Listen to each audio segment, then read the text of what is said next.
Hi students, कैसे हैं आप सब लोग। उम्मीद करता हूं कि आप सब लोग बहुत बढ़िया होंगे। तो भाई आज की क्लास में हम लोग बात करने जा रहे हैं एपी के एक्सरसाइज 5.4 की।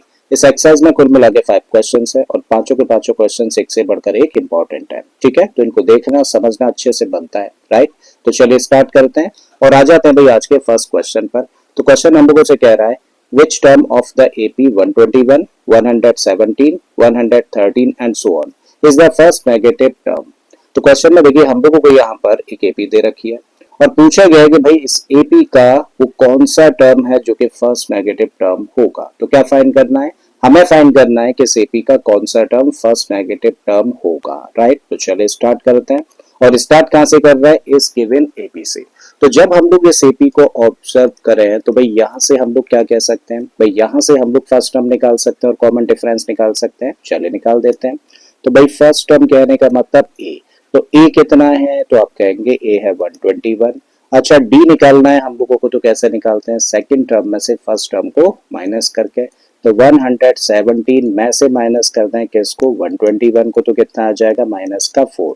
इसका मतलब माइनस का 4 क्या है, डी है, और 121 क्या है, that is first term of the AP. अब ये दो चीजें हम लोगों के पास में है, हमें क्या चाहिए, हम लोगों को चाहिए फर्स्ट टर्म इस एपी का जो कि हम लोगों को नहीं पता। ठीक है, तो मान लेते हैं कि भाई इस एपी का जो nth टर्म होगा वही क्या होगा, फर्स्ट नेगेटिव टर्म होगा। तो इस चीज को हम लोगों ने लेट किया। ठीक है, तो let the nth term, let the nth term of this AP be the first negative term। ठीक है, तो मान लिया हम लोगों ने कि भाई इस एपी का जो nth टर्म होगा वही क्या होगा, फर्स्ट नेगेटिव टर्म होगा।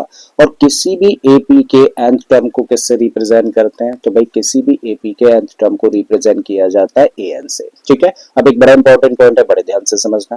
भाई अगर हम लोग इस टर्म को देखें तो ये क्या है, 121। अच्छा ये 121 पॉजिटिव टर्म है कि नेगेटिव टर्म है, तो आप कहेंगे 121 तो भाई पॉजिटिव टर्म है। क्यों इसको पॉजिटिव बोला, क्योंकि इसकी वैल्यू 0 से बड़ी है। ठीक है, बिल्कुल इसी तरीके से 117 भी कैसा टर्म है, पॉजिटिव टर्म है। ठीक है, तो नेगेटिव टर्म हम लोगों को चाहिए। तो नेगेटिव टर्म का मतलब क्या होता है, भाई नेगेटिव टर्म का मतलब होता है 0 से छोटी वैल्यू। करेक्ट है, 0 से छोटी वैल्यू को ही हम लोग नेगेटिव वैल्यू बोलते हैं। इसका मतलब हम लोगों को क्या चाहिए, हम लोगों को वो टर्म चाहिए, फर्स्ट वो टर्म चाहिए जिसकी की वैल्यू 0 से छोटी हो। करेक्ट है, तो 0 से छोटी वैल्यू हम लोगों को चाहिए। तो इसका मतलब जो an की वैल्यू होगी, an कहने का मतलब क्या है कि जो nth टर्म होगा उसकी जो वैल्यू होगी वो 0 से छोटी होगी। तो nth टर्म 0 से छोटा होगा, इस बात को हम लोग ऐसे लिख सकते हैं। करेक्ट है, क्योंकि nth टर्म क्या है, फर्स्ट नेगेटिव टर्म है, देयरफॉर an की वैल्यू 0 से छोटी होगी। अब जरा बताओ an का एक्सपेंशन क्या होता है, भाई an का एक्सपेंशन कहने का मतलब फॉर्मूला, an निकालने का फॉर्मूला होता है a plus n minus 1 into D. So this must be smaller than 0। अब a की वैल्यू जानते हैं, d की वैल्यू जानते हैं, भाई पुट कर देते हैं। तो a की जगह पर हम लोगों ने रखा क्या, 121। n हम लोगों को चाहिए तो इसको एज इट इज लेकर चलिए, और d की वैल्यू कितनी है, d की वैल्यू है माइनस का 4। So this must be smaller than 0। Further करते हैं इसको सिंप्लीफाई, तो हम लोगों ने 121 तो एज इट इज रखा, माइनस 4 का मल्टीप्लाई n में करेंगे तो माइनस का 4n बन जाएगा, माइनस 4 का मल्टीप्लाई माइनस 1 में करेंगे तो प्लस का 1, and this is smaller than 0। अब देखो 121 और 1 को कर दो प्लस, दोनों को प्लस करोगे तो आप कहेंगे क्या मिलेगा, 125 माइनस का 4n।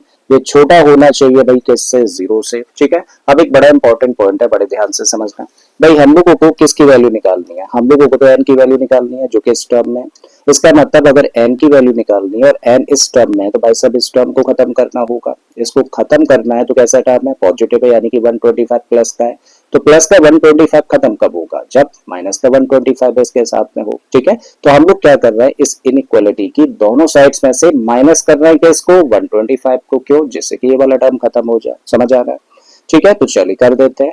इस साइड को हम लोगों ने एज इट इज रखा, यानी कि 125 minus 4n as it is, और अब इसमें से हम लोग माइनस कर रहे हैं किसको, 125 को। यही काम हम लोग देखो इधर करें, 0 में से भी हम लोगों ने क्या किया, 125 को कर दिया माइनस। ठीक है, देखो ये चीज यानी कि ये साइड या फिर कह लो ये नंबर, छोटा है किससे, इस नंबर से। तो भाई अगर ये ऑलरेडी छोटा है और अब अगर दोनों में हम लोग सेम क्वांटिटी प्लस कर दें दोनों साइड्स में या फिर माइनस कर दें, ठीक है, तो ये तो पहले से ही छोटा है। अब इसमें और इसमें सेम क्वांटिटी प्लस करोगे तब भी जो सम निकल कर आएगा वो भी कैसा होगा, छोटा होगा। या फिर माइनस कर दें तो जो दोनों साइड्स में रिमाइंडर्स निकल के आएंगे वो इनइक्वालिटी पे फर्क नहीं डालेंगे। करेक्ट है। अब देखो 125 से 125 हो गया कैंसिल, तो यहां से मिलता है क्या, यहां से मिलता है माइनस का 4 एंड छोटा होना चाहिए किससे, 0 माइनस 125 का मतलब हुआ माइनस का 125। अब फिर से बड़ा इंपॉर्टेंट पॉइंट है, मान लीजिए दो नंबर्स को कंपेयर करने के लिए कहता हूं, पहला 10 और दूसरा 5, जरा बताओ दोनों में से कौन सा बड़ा है, तो आप कहेंगे 10 बड़ा है किससे, 5 से। लेकिन अगर हम लोग माइनस का मल्टीप्लाई इन दोनों नंबर्स के साथ में कर दें, तो जब माइनस का मल्टीप्लाई इसके साथ में होगा तो नंबर बन जाएगा माइनस का 10, जबकि ये नंबर बनेगा माइनस का 5। अब जरा बताओ कौन सा नंबर बड़ा है, तो आप कहेंगे यस -5 बड़ा है। क्यों, क्योंकि -5 नंबर लाइन पर -10 के राइट हैंड साइड में आता है, तो इसका मतलब -5 अब बड़ा हो गया।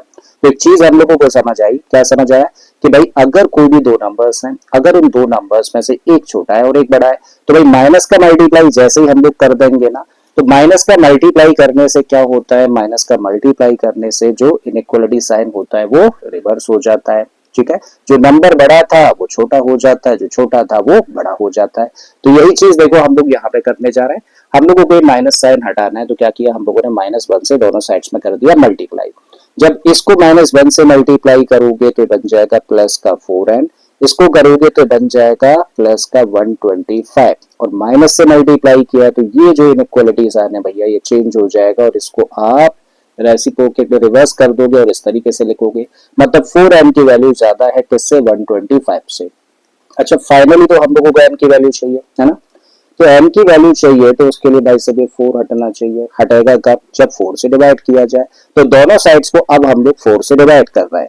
जब इस साइड को 4 से डिवाइड करेंगे तो आप चाहे तो भाई इसको ऐसे भी लिख सकते हो, 4 से इसको डिवाइड करेंगे तो आप इसको इस तरीके से रिप्रेजेंट कर दो, ठीक है। एंड जो इनइक्वालिटी साइन है एज इट इज हम लोगों ने लगा दिया, 4 से 4 कैंसिल हुआ तो n की वैल्यू ज्यादा होगी किससे, 125/4 से।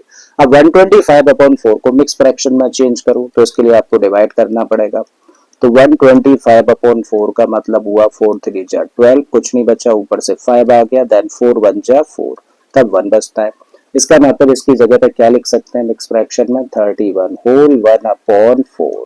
अब बड़ा इंपॉर्टेंट पॉइंट है, ध्यान से समझना भाई, n की जो वैल्यू है no doubt that is not 31, 31 के साथ में 1/4 लगाए तो इसका मतलब ये इससे ज्यादा है, 31 से ज्यादा है। और जो n की वैल्यूज होती हैं वो हमेशा एक नेचुरल नंबर होती हैं, यानी कि या तो n की वैल्यू 1 होगी, 2 होगी, 3 होगी, और इसी तरीके से 31 होगी, 32 होगी, 33 होगी एंड सो ऑन। ठीक है, तो हम लोग कह रहे हैं कि भैया n की वैल्यू 31 से बड़ी है, तो जब n की वैल्यू 31 से बड़ी है तो n की वैल्यू क्या हो सकती है, 32 हो सकती है, 33 भी हो सकती है, 34 भी हो सकती है। इसका मतलब 32 33 34 एंड सो ऑन, यानी कि आगे जितने भी टर्म्स होंगे सारे के सारे टर्म्स कैसे होंगे, नेगेटिव ही होंगे। लेकिन हमें तो क्या चाहिए, हमें तो चाहिए first term, first negative term. तो भैया फर्स्ट टर्म कौन सा होगा, यानी कि फर्स्ट नेगेटिव टर्म होगा 31 के बाद क्या आता है, 32 आता है। सो दिस इंप्लाइज क्योंकि n की वैल्यू 31 होल 1/4 से ज्यादा है, तो जब इससे ज्यादा है और हम लोगों को फर्स्ट नेगेटिव टर्म चाहिए तो n क्या होना चाहिए, n होना चाहिए 32, राइट। और यही आंसर हो जाता है इस क्वेश्चन का। मतलब इस एपी का जो फर्स्ट नेगेटिव टर्म होगा वो क्या होगा, वो होगा 32nd टर्म। आई थिंक समझ आ गया, समझ आ गया। तो अब बढ़ते हैं भाई नेक्स्ट क्वेश्चन की तरफ। क्वेश्चन में हम लोगों को दिया है the sum of the third and the seventh terms of an AP is 6 and the product is 8, then find the sum of first 16 terms of the AP। तो क्वेश्चन हम लोगों से कह रहा है कि भाई एक एपी है और उस एपी का जो थर्ड टर्म है और एपी का जो सेवंथ टर्म है उन दोनों का सम 6 दे रखा है, जबकि इन्हीं दोनों टर्म्स का जो प्रोडक्ट है वो 8 हम लोगों को दिया है। तब हम लोगों को फाइनली निकालना क्या है, तब फाइनली हम लोगों को इस एपी के फर्स्ट 16 टर्म्स का सम फाइंड करना है। मींस हम लोगों को S16 की वैल्यू फाइंड करनी है। आई थिंक क्वेश्चन क्लियर है, क्वेश्चन क्लियर है तो चलो इसको करना शुरू करते हैं। अब शुरू कर रहे हैं इस गिवन कंडीशन के साथ में। भाई हम लोगों को सम दे रखा है अकॉर्डिंग टू क्वेश्चन, किस किस का, थर्ड टर्म का और सेवंथ टर्म का। ठीक है, तो क्वेश्चन के अकॉर्डिंग हम लोगों को क्या दिया है, भाई हम लोगों को दिया है कि इस एपी का जो थर्ड टर्म है और इस एपी का जो सेवंथ टर्म है दोनों का सम 6 के बराबर है। तो किसी भी एपी के थर्ड टर्म को हम लोग किससे दिखाते हैं, A3 से। किसी भी एपी के सेवंथ टर्म को रिप्रेजेंट किया जाता है A7 से, और इन दोनों का सम किसके इक्वल होगा, 6 के इक्वल होगा। जबकि इन दोनों का जो प्रोडक्ट है वो 8 के इक्वल है। तो भाई एपी का थर्ड टर्म हुआ A3, एपी का सेवंथ टर्म हुआ A7, और इन दोनों का प्रोडक्ट कितना दे रखा है, 8 दे रखा है। तो ये गिवन कंडीशन है। अब इस गिवन कंडीशन पे करते हैं थोड़ा सा काम। भाई हम लोग जानते हैं कि किसी भी एपी के थर्ड टर्म को एक्सपेंडेड फॉर्म में लिखना है तो इसको क्या लिख सकते हो, A3 को लिख सकते हो A प्लस 2D लिख दीजिए। बिल्कुल ऐसे ही A7 की जगह पे क्या लिख सकते हैं, इसकी जगह पे लिख सकते हैं A plus 6D, and equal के इधर क्या है, इक्वल के इधर 6 है, एज इट इज रख दो। A और A मिलकर क्या बन गया, ये बन गया 2A, जबकि 2D और 6D मिलकर हो जाएगा कितना, 8D। इक्वल के इधर 6 है, एज इट इज रखो। हमारे सामने जो अब इक्वेशन बन रही है उस इक्वेशन की दोनों साइड्स में हम लोग देखें तो 2 एक कॉमन फैक्टर है, so on dividing both the sides by 2। जब 2 से इस टर्म को डिवाइड करोगे तो मिलेगा A, इस टर्म को डिवाइड कर दोगे तो मिल जाएगा 4D, और इस टर्म को डिवाइड करने पर मिलेगा 3। बड़ा इंपॉर्टेंट पॉइंट है, तो इसको मान लेते हैं इक्वेशन नंबर 1। इस हमारे पास A प्लस 4D की वैल्यू है जो कि कितनी है, 3 है। अब चाहे तो यहाँ से हम लोग देखो A की भी वैल्यू निकाल सकते हैं, कैसे, इस 4D को ट्रांसपोज करके। तो A इक्वल हुआ किसके, 3 माइनस 4D के। ये भी इंपॉर्टेंट पॉइंट है, तो चलो इसको मान लेते हैं हम लोग इक्वेशन नंबर 2। तो 2 पॉइंट्स हम लोगों ने फाइंड कर लिए। हम लोगों के पास में A प्लस 4D की वैल्यू है और पास में हमारे A की भी वैल्यू है, ठीक है। अब आते हैं देखो दूसरी कंडीशन पर, थोड़ा सा काम करते हैं। यहाँ पर A3 की जगह पे क्या लिख सकते हो, भाई इसको एक्सपेंडेड फॉर्म में लिख सकते हो A प्लस 2D, ब्रैकेट में रखना क्योंकि मल्टीप्लाई हो रहा है, ठीक है।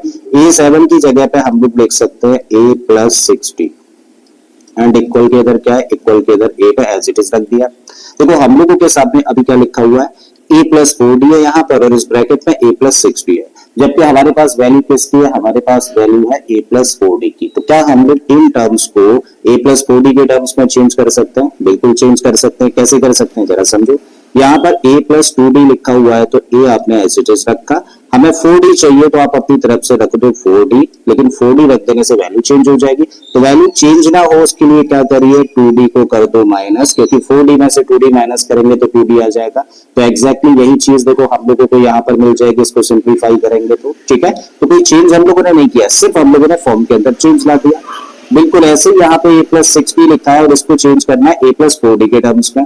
तो भाई A को तो हम लोगों ने एज इट इज रखा, और इस 6D पर हम लोगों ने काम किया। 6D को हम लोगों ने लिख दिया 4D प्लस का 2D, and this equal to 8। I think यहाँ तक चीजें समझ आ गई। कोई भी चेंजेस हम लोगों ने नहीं करे हैं, सिर्फ फॉर्म के अंदर थोड़ा सा चेंज किया है, सो दैट हम लोग A प्लस 4D के टर्म्स में चीजों को लेकर आ सकें। अब यहाँ पर देखो क्या लिखा है, A प्लस 4D लिखा है, तो A प्लस 4D की जगह पे क्या रख सकते हो, फ्रॉम इक्वेशन नंबर 1 3 रख सकते हो। तो रखो भाई, यहाँ पर रखा 3 माइनस का क्या है 2D, एक ब्रैकेट में ब्रैकेट लगा दीजिए। यहाँ भी हम लोग देखें तो A प्लस 4D लिखा है, तो यहाँ भी लिखा 3 और प्लस का 2D लिखा है, रखिए इसको, एंड दिस इक्वल टू 8। अब यहाँ पे फॉर्म कैसी बन रही है, A minus B into A plus B जैसी। और A minus B into A plus B क्या होता है, A square minus B square होता है। जहां पे A की जगह पर 3 है तो A स्क्वायर लिखेंगे, तो क्या लिखेंगे 3 का स्क्वायर। माइनस B की जगह पे क्या है 2D है। जब इसका स्क्वायर करना चाहेंगे तो इसको इस तरीके से लिखेंगे, एंड दिस इक्वल टू 8। 3 का स्क्वायर कितना हुआ, 3 का स्क्वायर हुआ 9। 2D का स्क्वायर करेंगे तो बन जाएगा 4D square, and this equal to 8। अब हम लोग देख रहे हैं कि D यहाँ पर है, वेरिएबल यहीं पर है, और ये नेगेटिव टर्म है, तो क्या करो, इसको तो इधर ट्रांसपोज कर दो और इस 8 को दूसरी तरफ ट्रांसपोज करके लेके आ जाते हैं। तो भाई 9 अपने प्लेस पर रखो, माइनस में आ जाएगा कौन 8, और ये ट्रांसपोज होकर बन गया 4D स्क्वायर। माइनस करेंगे तो 1 बचा, 1 इक्वल टू 4D स्क्वायर, या फिर कह सकते हो कि 4D स्क्वायर इक्वल हुआ किसके, 1 के। तो D स्क्वायर होगा किसके इक्वल, 1/4 के इक्वल। जब D स्क्वायर की वैल्यू 1/4 है तो D की कितनी होगी, taking square root of both the sides, तो भैया प्लस माइनस लगेगा, और 1/4 का स्क्वायर रूट क्या होगा, इसका स्क्वायर रूट होगा 1/2। आई थिंक क्लियर है। तो D की वैल्यू देखो हम लोगों को मिली क्या, प्लस माइनस 1/2। और अगर D की 2 वैल्यूज मिल रही है तो कितने केसेस बन गए, 2 केसेस बन गए। एक एक करके दोनों केसेस को लेकर चलते हैं। तो केस नंबर 1 पर आ जाते हैं, जहां पर हम लोग कह रहे हैं कि D की वैल्यू क्या है, प्लस का 1/2 है। और अगर D की वैल्यू प्लस का 1/2 है तो यहां से इसके बेसिस पर हम लोग A की वैल्यू निकाल सकते हैं फ्रॉम इक्वेशन नंबर 2। रखो भाई, सो देयरफॉर A किसके इक्वल होगा, 3 माइनस 4D, और डी की जगह पे क्या है 1/2 है, 3 एज इट इज रखा, माइनस का साइन रख दीजिए। देखो इससे कैंसिल कर दो 2 टाइम्स, तो 3 - 2 बना और 3 - 2 का मतलब क्या हुआ 1। इस ए की वैल्यू तब इस केस में क्या मिलती है हम लोगों को 1 मिलती है, कब, जबकि डी की वैल्यू कितनी है, डी की वैल्यू 1/2 है। फाइनली अच्छा निकालना क्या है हम लोगों को, इस एपी के फर्स्ट 16 टर्म्स का सम निकालना है, तो निकालो भाई।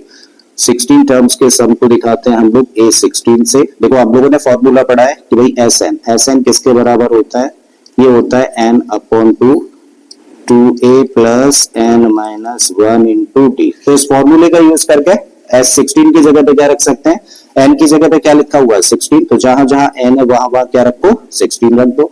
तो क्या लिखोगे 16/2, तो 16/2 2a का मतलब देखो a अभी अभी फाइंड किया कितना है 1 है, रखिए, प्लस n - 1 का मतलब 16 - 1 और d कितना निकाला है, इस केस में d है 1/2, ब्रैकेट कर दो क्लोज और सिंप्लीफाई करो। 16 को डिवाइड करना है 2 से, तो यहां से हम लोगों को मिल जाएगा 8, जब इन दोनों का मल्टीप्लाई करेंगे तो 2 बनेगा। 16 में से 1 माइनस करते हैं तो 15 और इनटू में आ गया 1/2। फर्दर सिंप्लीफाई करें तो 8 ऐसे ही रखा, 2 ऐसे ही रख दीजिए। 15 और 1/2 क्या बन जाएगा, ये बन जाएगा 15/2। एक नंबर है और एक फ्रैक्शन है, ऐसे में क्या करते हैं फ्रैक्शन के डिनोमिनेटर का मल्टीप्लाई नंबर के साथ में, तो आपने लिखा 8 एज इट इज, 2 और 2 का मल्टीप्लाई कर देंगे तो ये बन जाएगा 4 प्लस का 15/2, दोनों को प्लस कर दें तो 8 इंटू में क्या हो गया 15 और 4, ये बन जाएगा 19 अपॉन में आ गया 2। 2 से इसको कैंसिल कर दो 4 टाइम्स और 19 4 जा कितना हुआ, 19 4 जा हुआ 76। इसका मतलब इस केस में S16 की वैल्यू कितनी आ जाती है 76 निकल कर आ जाती है, तो ये पहला आंसर हुआ। ठीक है, अब आ जाते हैं केस नंबर 2 पर। केस नंबर 2 में क्या दिया है भाई हम लोगों को, चलो यहाँ पे लिखते हैं।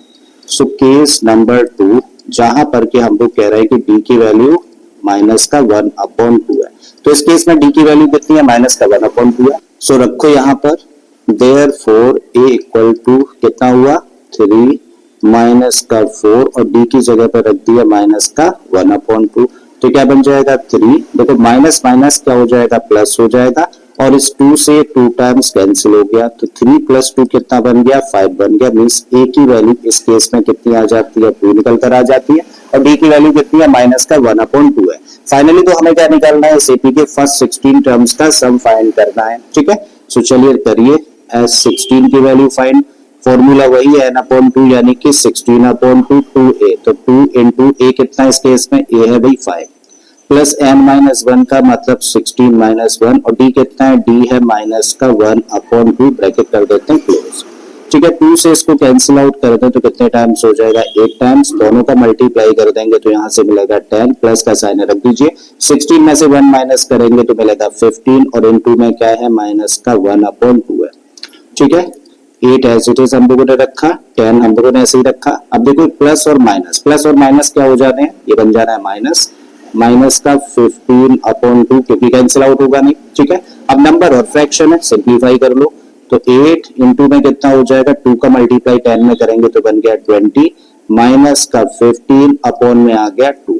इस 2 से इसको कैंसिल कर दो 4 टाइम्स, तो क्या मिल रहा है हम लोगों को, यहाँ से मिल रहा है हम लोगों को 4 इंटू में 20 - 15 कितना हो गया 20 - 15 हुआ 5 और 4 इंटू 5 कितना हो जाएगा 20। इसका मतलब S16 की वैल्यू क्या आ गई 20 निकल कर आ जाती है। देयरफॉर फाइनल आंसर क्या हुआ इस क्वेश्चन का, देयरफॉर फाइनल आंसर हुआ कि S16 की जो वैल्यू होगी वो या तो किसके बराबर होगी 76 के बराबर होगी या फिर 20 के बराबर होगी। तो ये आंसर हो जाता है भाई इस क्वेश्चन का। बहुत प्यारा सा क्वेश्चन है, बड़े ध्यान से इसको समझते हैं।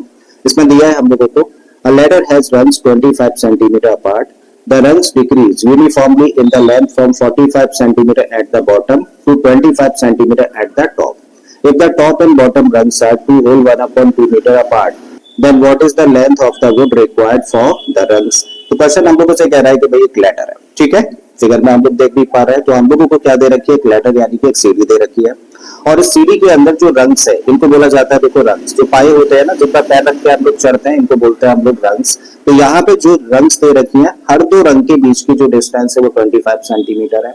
अब फ्रॉम बॉटम टू टॉप यानी कि नीचे से ऊपर की तरफ अगर हम लोग इन रंग्स की बात करें तो इन रंग्स की जो लेंथ है ना वो यूनिफॉर्मली डिक्रीज होती हुई जा रही है। अच्छा, यूनिफॉर्मली डिक्रीज होने का मतलब क्या है? एक फिक्स डिफरेंस के साथ में कम हो रही है। और अगर ये लेंथ फिक्स डिफरेंस के साथ में कम हो रही है तो इसका मतलब जो लेंथ ऑफ रंग्स होंगी वो अपने आप में केपी फॉर्म करेंगी। ये पॉइंट समझ आ गया? बड़ा इंपॉर्टेंट पॉइंट है। तो इसका मतलब क्या है कि भाई सीडी के अंदर जितनी भी रंग्स लगी है उनकी लेंथ अपने आप में एक एपी को शो करेगी। बात यहां तक क्लियर है? अब फिर उसके बाद बोला है the top and the bottom rungs are 2 whole 1/2 metre apart, यानी कि जो सबसे ऊपर वाली रंग है और सबसे नीचे वाली रंग है, इन दोनों ही रंग्स के बीच की जो डिस्टेंस है वो कितनी है? 2 होल 1/2 मीटर है। देन फाइंड क्या करना है हम लोगों को? देन हम लोगों को फाइंड करना है कि इन सारी की सारी रंग्स को बनाने के लिए कितनी लंबी लकड़ी की जरूरत होगी।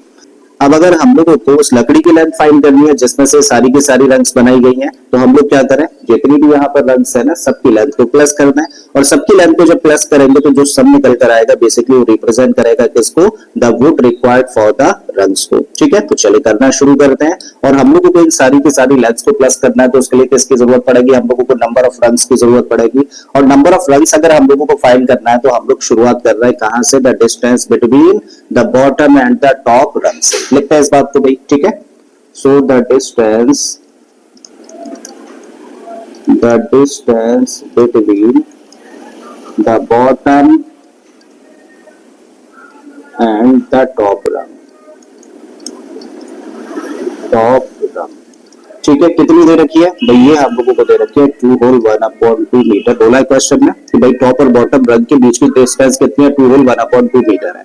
अब इस 2 होल 1/2 को क्या लिख सकते हैं? 2 2 जब 4 1 और 1 कितना हो गया? 5/2 मीटर। अब क्योंकि सारी चीजें जो लेंथ है रंग्स की वो सेंटीमीटर में, तो हम लोग क्या करें? इसको सेंटीमीटर में चेंज कर देते हैं। सेंटीमीटर में इसको चेंज करना है तो इसको लिखो 5/2 और 100 से मल्टीप्लाई कर दो। 2 से इसको कैंसिल करोगे 50 टाइम्स कैंसिल हो जाएगा। 50 इंटू 5 कितना हो गया? ये बन गया 250 सेंटीमीटर। मींस टॉप और बॉटम रंग के बीच की जो डिस्टेंस है वो निकाल दी हम लोगों ने कितनी? 250 सेंटीमीटर। आई थिंक यहाँ तक कोई डाउट नहीं। अब हम लोग फाइंड करते हैं टोटल नंबर ऑफ रंग्स। ठीक है, so now the number of rungs भाई नंबर ऑफ रंग्स कितनी होंगी? इस बात को समझे एक छोटे से एग्जांपल से, क्योंकि यही सबसे इंपॉर्टेंट पॉइंट है इस क्वेश्चन का। मान लीजिए आपके घर में एक लॉन है, ठीक है, और इस लॉन की डायमेंशन मान लेते हैं ये चलो 4 मीटर है और ये 3 मीटर है। आपको मान लीजिए वाली साइड कवर करनी है। हर 1 मीटर पर आपको पॉट लगाना है। क्या लगाना है? एक पॉट लगाना है। तो भाई ये 3 मीटर की डिस्टेंस को आप कितने पार्ट्स में डिवाइड कर सकते हो? अगर 1 मीटर की डिस्टेंस में डिवाइड करना है तो 3 पार्ट्स में डिवाइड कर सकते हो। और अब अगर पॉट्स लगाने की बात है तो पॉट्स कहाँ कहाँ लगेंगे भाई? पॉट सबसे पहले तो यहाँ पे आप लगाओगे, पहला पॉट हुआ। दूसरा पॉट यहाँ पे लगेगा, तीसरा पॉट यहाँ पे लगेगा और चौथा पॉट लगेगा यहाँ पर। इट मींस इस 3 मीटर की डिस्टेंस को कवर करने में आपको कितने पॉट्स लगाने पड़े? 4 पॉट्स लगाने पड़े। जबकि हम लोग देखें तो इस 3 मीटर की डिस्टेंस को 2 पॉट्स के बीच की डिस्टेंस से जब हम लोग डिवाइड करें तो हम लोगों को क्या मिलता है? 3 मिलता है। जबकि यहाँ पे पॉट्स कितने हैं? 4 है। भाई ये जो एक्स्ट्रा पॉट हम लोगों को देखने को मिल रहा है ना एक, वो कवरिंग के लिए होता है। तो क्या करते हैं? ऐसे में +1 कर देते हैं। तो यही चीज देखो हम लोग यहाँ पे करने जा रहे हैं। यहाँ पे हम लोग क्या करने जा रहे हैं? हम लोगों को यहाँ पर बोला है कि distance between the top and bottom रंग इज 250 सेंटीमीटर और हर 2 रंग्स के बीच की डिस्टेंस कितनी है? 25 सेंटीमीटर है। तो हम लोग क्या करें? 250 को डिवाइड करें 25 से, और एक हम लोगों को रंग की और जरूरत पड़ेगी कवरिंग के लिए, तो +1 कर दें। ठीक है, तो आप इसको सिंप्लीफाई कर लो। 250 अपॉन 25 कितना होगा? ये बनेगा 10 और साथ में प्लस में आ गया 1, और 10 + 1 कितना हो गया? 11। इसका मतलब टोटल रंग्स कितनी लगी है सीडी में? भाई इस सीडी में टोटल रंग्स लग गए 11। अब हमें क्या करना है? हम लोग को सारी के सारी रंग्स की लेंथ को प्लस करना है। ठीक है, और ऑलरेडी हम लोग ये डिस्कस कर चुके हैं ना, जो लेंथ है रंग्स की वो अपने आप में एपी फॉर्म कर रही है, तो बताने की जरूरत नहीं है, एपी है। ठीक है, तो एपी का केस है तो एपी के केस की तरीके से इसको लेकर चलना है। सो नाउ अब हम लोगों के पास में क्या क्या है भाई? नाउ वी है क्या क्या है? पहली रंग की लेंथ है। पहली रंग की लेंथ कितनी है भाई? 45। तो इसको लिखाओगे ए से, तो ए निकला 45 centimetre.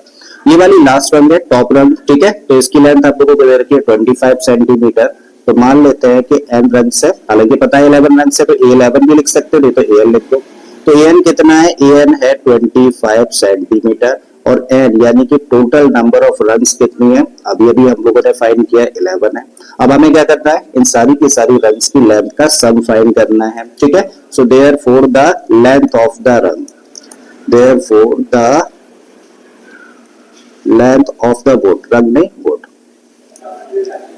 wood required equal to किसके बराबर होगा, Sn के बराबर होगा। और भाई Sn कैसे निकाल सकते हैं, जब हमारे पास में A हो और जब हम लोगों के पास में An हो, तो कौन सा फॉर्मूला यूज करते हैं, तो ऐसे में यूज कर सकते हैं n/2 A प्लस An। अब सिंपली जो वैल्यूज हमारे पास में वो वैल्यूज पुट कर देते हैं। n की जगह पे हम लोगों ने रखा 11/2, a की जगह पे हम लोग रखेंगे 45, तो यहाँ पे रखा 45, an की जगह पे हम लोग रखने वाले हैं क्या 25 और इसको करने वाले हैं सिंप्लीफाई, तो ये बन गया 11/2 इंटू में 45 और 25, 4 और 2 6 और 1 7, यानी कि कितना हो गया 70। 2 से इसको कैंसिल आउट कर देंगे तो 35 टाइम्स होगा, 11 का मल्टीप्लाई कर दो 35 में, तो 11 5 जा 55 गया कैरी 5, 11 3 जा 33 और 5 कितना हो गया 38, यानी कि 385 centimetre is the length of the wood required to make all these rungs. I think question समझ आ गया होगा। छोटा सा क्वेश्चन है, इंपॉर्टेंट है, थोड़ा सा लैंग्वेज कंफ्यूज करती है, बट यकीन करिए आज के एक्सप्लेनेशन के बाद में न सिर्फ लैंग्वेज बड़ी आसान लगेगी बल्कि इसका सॉल्यूशन भी बड़े प्यारे तरीके से मैं आप लोगों को देने वाला हूँ। ठीक है, तो आते हुए क्वेश्चन पर देख लेते हैं क्या दिया, फाइनली आप लोगों को करना क्या है। तो क्वेश्चन हम लोगों से कह रहा है the houses of a row are numbered consecutively from 1 to 49, show that there is a value of x such that the sum of numbers of the houses preceding the house numbered x is equal to the sum of the numbers of the houses following it, then find the value of x। तो question हम लोगों से कह रहा है कि भाई एक रो है, देखो फिगर में हम लोग समझे तो एक रो है, ठीक है, और इस रो में कुछ घर बने हुए हैं और इन घरों को ना 1 से लेके 49 तक नंबर्स दे रखे हैं, ठीक है। तो यहाँ पे देखो हम लोगों को number 1, house number 2, house number 3 और इसी तरीके से ये जो लास्ट वाला घर है इसका नंबर है 49, इससे पहले वाले का है 48।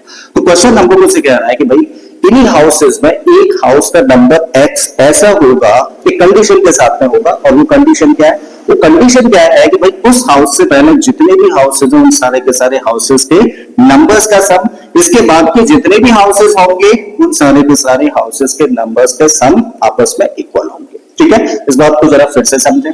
भाई मान लेते हैं कि सारे के सारे 1 से लेकर जो 49 तक हाउस नंबर्स हैं, इन हाउस नंबर्स में एक नंबर x ऐसा है जिससे कि पहले के हाउसेस, देखो पहले के हाउसेस कौन से हैं, अगर ये हाउस नंबर x है, अगर ये हाउस नंबर x है तो देखो इससे पहले वाले हाउसेस कौन कौन से हैं, ये सारे के सारे वो हाउसेस हैं जो इस नंबर x से पहले वाले हैं। ठीक है, अब इसके बाद वाले कौन कौन से, भाई यहां से शुरू होंगे और यहां पर खत्म होंगे। तो क्वेश्चन हम लोगों से यही कह रहा है कि भैया यहाँ पे एक हाउस नंबर x ऐसा होगा जिससे कि पहले के जितने भी मकान है, जितने भी हाउसेस हैं, उन सारे के सारे हाउसेस के नंबर्स का सम, यानी कि ये इन सारे के सारे हाउसेस का सम, इसके बाद जितने भी हाउसेस हैं उन सारे के सारे हाउसेस के नंबर्स का सम के बराबर होगा। तो ये सम इस सम के बराबर होगा। ठीक है, तो चलिए करना शुरू करते हैं। भाई अगर ये x है तो इससे पहले वाले घर का नंबर क्या होगा, आप कहेंगे 1 कम होगा, क्योंकि नंबर्स कैसे हैं, नेचुरल नंबर्स है, 1 से लेके 49 तक जा रहे हैं भाई, है ना। तो अगर ये x है तो इससे पहले वाले घर का नंबर होगा x-1। इसका मतलब ये क्या है भाई, ये फर्स्ट x-1 हाउसेस का नंबर्स का सम है। इसका मतलब इसको हम लोग दिखा सकते हैं किससे, भाई इस चीज को हम लोग दिखा सकते हैं एज x-1 से। किससे दिखाया जा सकता है, एज x-1, क्योंकि यहाँ पे कितने टर्म्स है, कितने हाउसेस हैं, x- हाउसेस हैं। आई थिंक बात यहाँ तक क्लियर है। अब अगर हम लोगों को इन सारे के सारे हाउसेस के नंबर्स का सम फाइंड करना है तो कैसे करें, जरा फिगर से समझें। भाई हम लोग क्या करें, यहां से लेके यहां तक जितने भी हाउसेस है ना, कितने हाउसेस हैं, 49 हाउसेस हैं, है ना। तो 49 हाउसेस के नंबर्स का सम निकालें। तो कैसे निकालेंगे, इसको रिप्रेजेंट करेंगे एस 49 से, और इस सम में से अगर हम लोग यहां तक के हाउसेस के सम को कट कर दें तो भाई यहां तक कितने हाउसेस हैं, यहां तक x हाउसेस हैं, तो इनका सम कितना होगा, इनका सम होगा ऐसा। क्लियर है। तो इस पूरी वैल्यू में से, इस पूरे सम में से इसको कट कर दिया जाएगा तो बेसिकली जो बाद में बचेगा वो सम रिप्रेजेंट करेगा इन सारे के सारे हाउसेस को। करेक्ट है। इसका मतलब ये वाला सम हम लोगों को चाहिए, तो इसमें से यानी कि S49 में से माइनस कर दिया जाए किसको, यहां तक के हाउसेस का सम यानी कि SX को। तो ये सम क्या है, इस नंबर के, इस हाउस नंबर के बाद के जितने भी हाउसेस हैं उन सारे के सारे हाउसेस का सम है, और इस हाउस से पहले वाले सारे के सारे हाउसेस का नंबर का सम क्या है, ये है। और अकॉर्डिंग टू क्वेश्चन ये दोनों ही सम कैसे हैं, आपस में इक्वल है। ठीक है, तो चलिए कहानी यहीं से शुरू करते हैं। तो क्वेश्चन के अकॉर्डिंग भाई हम लोगों को क्या दिया है, हम लोगों को दे रखा है S x minus one, S x minus one is equal to S 49 S 49 minus S x. अब कहानी को यहां से आगे लेकर बढ़ाते हैं। तो यहाँ पे एक बड़ा इंपॉर्टेंट पॉइंट है, जो समझ लिया तो बड़ा आसान हो जाना है क्वेश्चन। क्या, अगर मैं आपसे कहूं कि फर्स्ट एन नेचुरल नंबर्स का सम, फर्स्ट एन नेचुरल नंबर्स का सम हम लोगों को फाइंड करना है, तो भाई फर्स्ट एन नेचुरल नंबर्स का सम निकालने का फॉर्मूला क्या होता है, तो आप कहेंगे फर्स्ट एन नेचुरल नंबर्स का सम निकालने का फॉर्मूला होता है n plus one upon two. ठीक है, तो यहाँ पे हम लोग देखें तो 1 से लेके x माइनस वन, भाई 1 2 3 4 5 6 से लेके x माइनस वन, तो ये सारे के सारे क्या है, नेचुरल नंबर्स है। कितने नेचुरल नंबर्स हैं, x minus one natural numbers हैं। और अगर इन सारे के सारे हाउस के नंबर्स का सम फाइंड करना है, तो बेसिकली हमें क्या फाइंड करना है, हम लोगों को x minus one natural numbers का सम फाइंड करना है। फॉर्मूला आपके सामने तैयार है, लगा दीजिए भाई। यहाँ पे n की जगह पे क्या है, x माइनस वन, तो क्या होता है formula n plus one upon to. लगाइए भाई, n की जगह पे रखा आपने x माइनस वन, फिर अगले ब्रैकेट में क्या रखोगे, n प्लस वन का मतलब x minus one plus one, और अपॉन में क्या आ गया, अपॉन में टू आ गया। इक्वल के इधर आ जाओ, s 49 है, तो भाई ये सारे के सारे क्या है, फर्स्ट 49 नेचुरल नंबर्स है, फर्स्ट 49 नेचुरल नंबर्स है, तो फॉर्मूला यही यूज करिए। अब n की जगह पे क्या रखोगे, 49, तो भाई n की जगह पे 49 है, तो n यानी कि 49 फिर n प्लस वन, तो 49 प्लस वन अपॉन में क्या होना चाहिए, 2 होना चाहिए। माइनस का साइन है, प्यार से लगा दीजिए। अब एस एक्स है, एस एक्स का मतलब फर्स्ट एक्स नेचुरल नंबर्स का सम, फॉर्मूला तैयार है। इस बार n की जगह पर x है, फॉर्मूला वही है n plus one upon two. ठीक है, तो आप लोगों ने फॉर्मूला यूज किया और इस तरीके से इसको लिख दिया। अब क्या करेंगे, इसको थोड़ा सा सिंप्लीफाई कर लेंगे। ठीक है, बड़ा इंपॉर्टेंट पॉइंट है, फिर से समझो भाई। यहाँ पे हम लोग देख रहे हैं कितने टर्म्स हैं, 1 2 3, कुल मिलाकर 3 टर्म्स है, और तीनों ही टर्म्स का डिनोमिनेटर क्या है, 2। तो हम लोग क्या कह रहे हैं भैया, इस इक्वेशन की दोनों साइड्स को हम लोग 2 से मल्टीप्लाई कर रहे हैं। और जब हम लोग 2 से मल्टीप्लाई करेंगे दोनों साइड्स का, तो कहने का मतलब क्या है कि हर टर्म को 2 से मल्टीप्लाई करना है।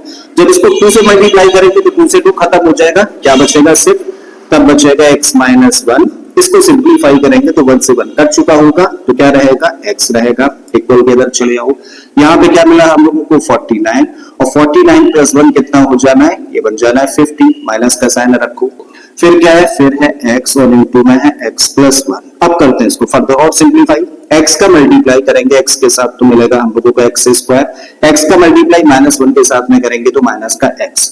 इक्वल के इधर आ जाए तो 49 और 50 का मल्टीप्लाई करना है। ठीक है, तो क्या करो, 5 का मल्टीप्लाई कर दो, 5 × 45, 4 5 चौक 20 और 4 24, तो 2450 आ गया। यहाँ माइनस का साइन है, तो x का मल्टीप्लाई अगर अंदर होगा, ब्रैकेट ओपन होगा, तो साइन चेंज, x का मल्टीप्लाई x में करेंगे तो माइनस का x स्क्वायर बन गया, माइनस साइन की वजह से। x का मल्टीप्लाई 1 में करेंगे तो माइनस साइन की वजह से बन गया माइनस का x। आई थिंक कहानी यहाँ पे क्लियर है।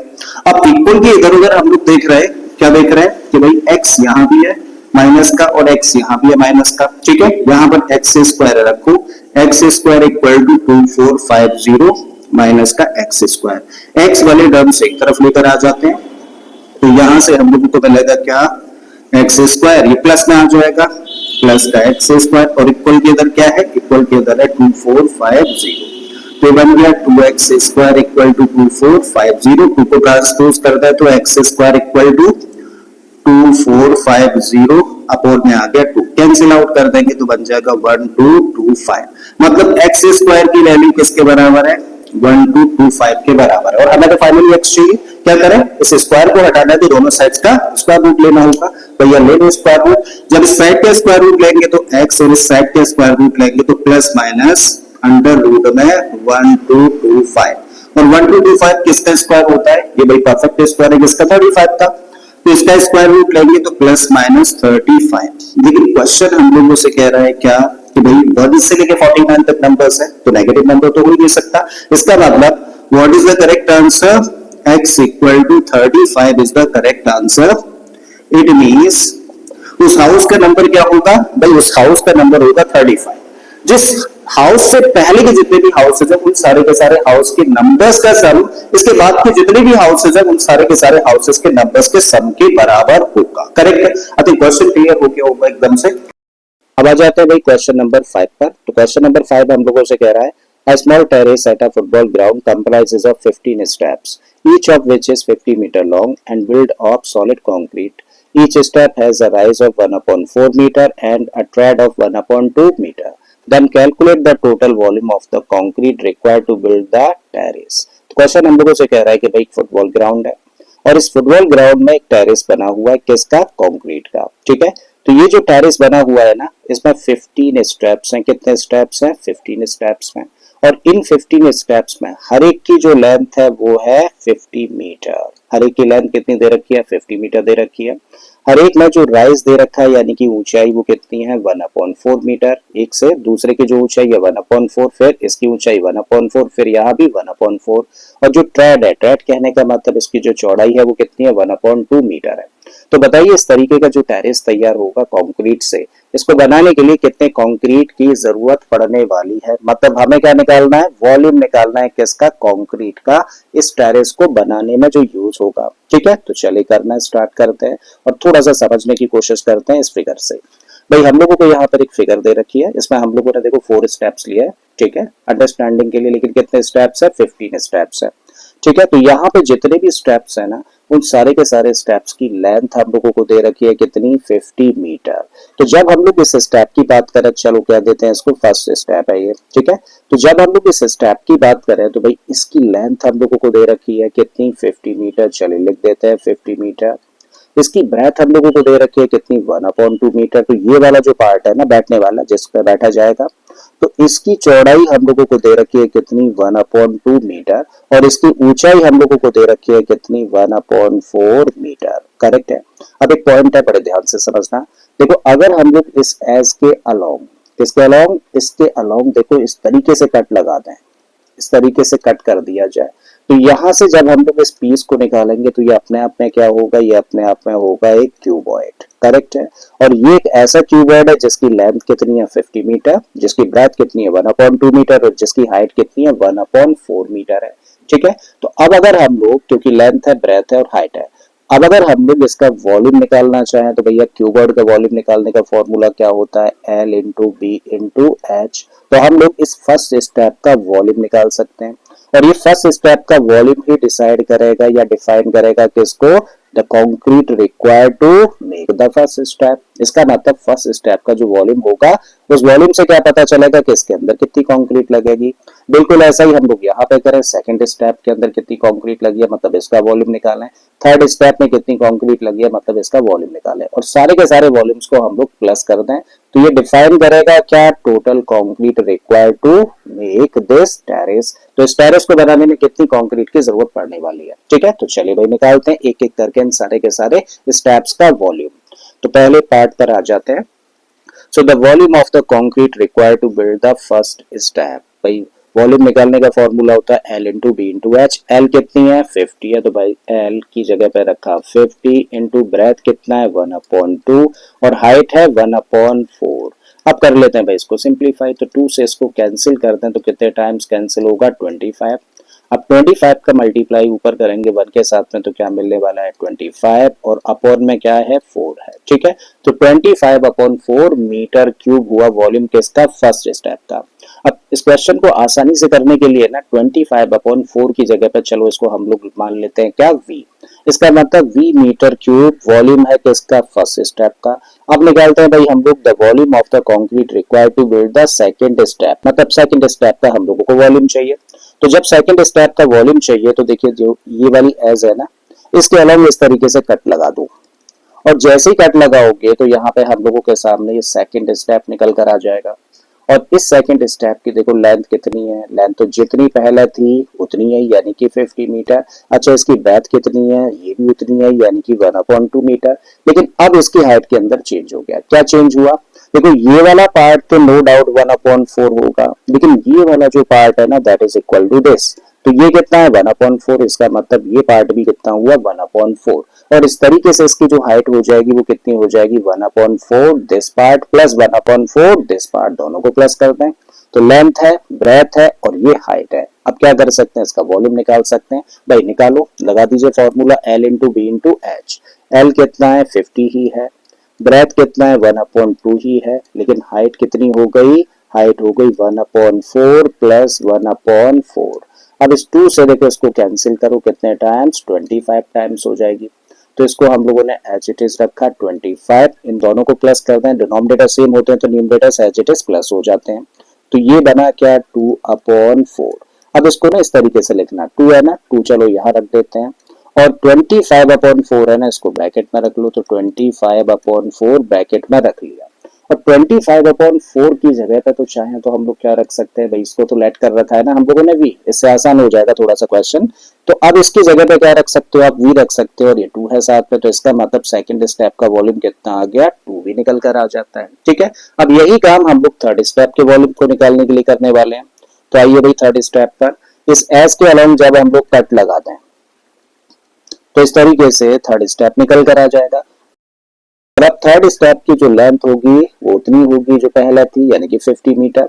ब्रेथ इसकी 1/2 मीटर होगी, लेकिन हाइट चेंज हो जाएगी। हाइट कितनी होगी, देखो ये वाला पार्ट तो 1/4 दे ही रखा है, राइज हर बार कितना होता है 1/4 मीटर का होता है। अब ये वाला पार्ट देखो, इसको अगर इसको इस तरीके से ज्वाइन करते हैं तो ये वाला पार्ट कितना होगा 1/4, और ये वाला पार्ट भी कितना है 1/4। इसका मतलब 1/4 plus 1/4 plus 1/4 will be the height of third step. Length और ब्रेथ वही है, तो भाई निकालो इसका भी volume.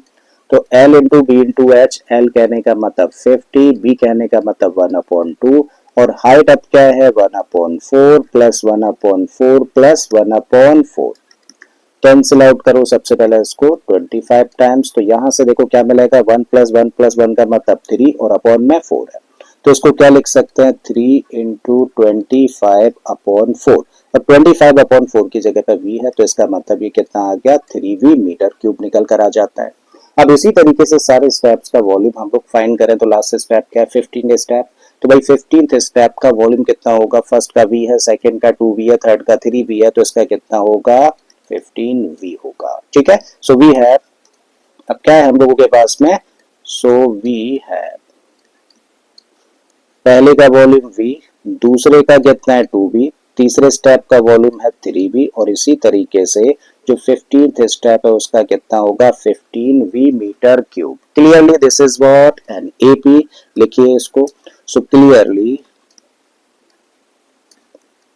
This is an AP, where जहां पर हम लोग क्या देख रहे हैं, जहां पर जो फर्स्ट टर्म है यानी कि a है वो कितना है v है, कॉमन डिफरेंस हम लोग निकालें तो सेकंड में से फर्स्ट को माइनस कर दें, यानी कि 2v में से v को माइनस कर देंगे तो v होगा, और ये लास्ट टर्म है, और अगर n ही टर्म्स हैं तो nth टर्म को लास्ट टर्म बोलते हैं, इसका मतलब an की वैल्यू कितनी है 15v है।